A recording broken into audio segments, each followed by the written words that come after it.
आप सभी को अंजलि एडिशनल आर्ट में स्वागत है। आज हम काढ़ा बनाने जा रहे हैं। काढ़ा के लिए हमने 9 कप पानी, तुलसी, गरम मसाला, हल्दी एंड मरीच। तो इसमें हम सब चीज़ डाल देंगे। पहले इसे तुलसी गिलोय डाल देंगे। तुलसी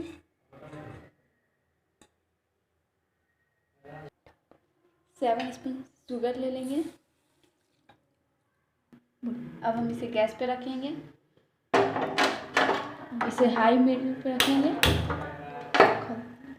एंड इसे उबलने तक का वेट करेंगे। अगर आपके पास तुलसी ना हो तो आप तुलसी ड्रॉप दे दें। लीमन के जूस जब ये उबल आ जाए तो इसमें लीमन के जूस डाल दें।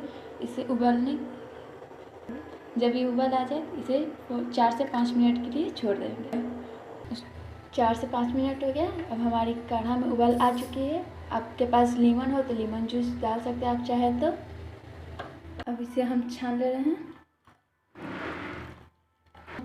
अब हमने इसमें काढ़ा डाल दिया और हमारी काढ़ा बन के रेडी हो गई।